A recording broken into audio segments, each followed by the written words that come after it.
E o Supremo Tribunal Federal também suspendeu a visitação pública e o atendimento presencial ao público externo. Nos dias de sessões de julgamentos, apenas as partes e os advogados dos processos listados em pauta terão acesso ao plenário.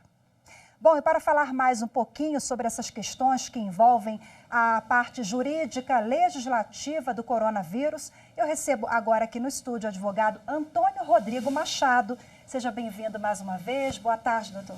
Eu que agradeço o convite para estar aqui mais uma vez no Jornal da Justiça. Doutor Rodrigo, essas questões todas, o Brasil enfrenta esse vírus que é novo, Sim. Daí essa adaptação, né, do Poder Judiciário, do Legislativo. Como é que fica essa questão do direito de ir e vir, da quarentena, que foi estabelecida pelo governo federal em uma lei no mês passado e agora com esses inúmeros decretos, né? Nós tivemos a Lei 13.979 de 2020, editada exatamente para fazer a regulamentação do Regulamento Sanitário Internacional, um documento público internacional ratificado pelo Brasil. E dentro dessa lei nós tínhamos diversas medidas inovadoras no ordenamento jurídico, mas todas elas destinadas ao controle epidemiológico, especialmente do coronavírus, mas que vai ser utilizada como parâmetro para diversas ações da administração pública. Nós temos agora esse decreto aqui no Distrito Federal, que a administração pública ela determina a suspensão das atividades educacionais na esfera pública e também na esfera privada. Nós temos aí o debate da supremacia do interesse público sobre o interesse individual. Isso não significa o afastamento das garantias individuais dos cidadãos. Nós tivemos, por exemplo, aqui em Brasília, um cidadão que se recusou a fazer um exame médico, a ser diagnosticado com o coronavírus, e o Estado foi até o Poder Judiciário pedir uma autorização para que aquele indivíduo fosse compelido, fosse obrigado a fazer esses exames. E ele foi obrigado, inclusive a mulher, né, desse homem já estava internada e ele se recusou. O judiciário, então, determinou o exame, mesmo contra a vontade dele, se é legítimo. A partir da aplicação de multa. A Lei 3.979, ela obriga compulsoriamente a realização desses exames. Nós estamos aí diante de uma epidemia, no caso da Organização Mundial de Saúde, já declarou uma pandemia. Então, nós vamos ter diversos conflitos entre a minha vontade individual e aquilo que é melhor para a coletividade.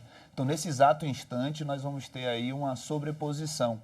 O interesse de todos vai ter que estar à frente do interesse de cada um, que egoisticamente, nesse caso, esse senhor se recusou a fazer os exames e saiu por aí transmitindo o vírus, podendo prejudicar a vida de muitas outras pessoas. Bom, esse decreto editado ontem à noite pelo governador Ibanez, aqui do Distrito Federal, isso pode ocorrer em outros estados também, né, aqui distrital, outras esferas.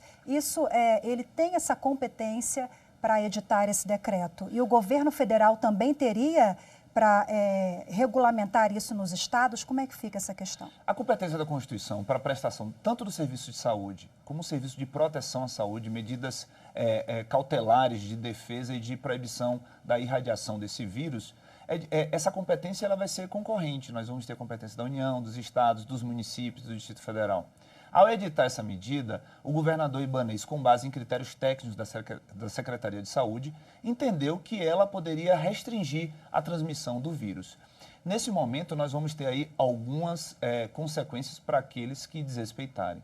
Primeiramente, o Código Penal traz no artigo 268 um crime que é você desrespeitar uma medida de saúde implementada, de controle epidemiológico implementada pelo poder público. Isso é crime. A Lei 6437 de 77 também estabelece multas que variam, que podem chegar até 1,5 milhão para uma empresa que possa desrespeitar medidas de controle epidemiológico. Então, nós estamos falando aí de uma sanção administrativa e de uma sanção penal que, no entendimento da doutrina majoritária, ela poderá ser aplicada a todo cidadão que ultrapassar essa determinação do poder público. Não compreendo, por exemplo, que a ONB possa desrespeitar o decreto pelo simples fato de ser o decreto do Distrito Federal.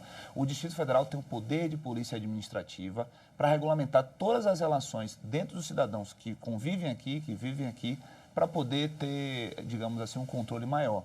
O Japão, por exemplo, que teve uma postura mais forte nesse controle epidemiológico, teve uma evolução muito menor do que a Itália na transmissão do coronavírus. Então, nós podemos observar, ainda que não seja a nossa área de atuação, que todas as medidas tomadas pelo poder público são medidas positivas, desde que elas tenham interesse público como o norte a ser buscado. Doutor Rodrigo citou agora há pouco a UNB, que é a Universidade de Brasília, que justamente houve um impasse aí ontem à noite com a edição desse decreto, porque a Universidade de Brasília é federal e ela não seguiu a orientação do decreto. As escolas particulares e da rede pública aqui do DF, sim, né? Sim. Bom, todos os prédios públicos no Distrito Federal precisam de autorização da administração pública do Distrito Federal para que eles possam funcionar.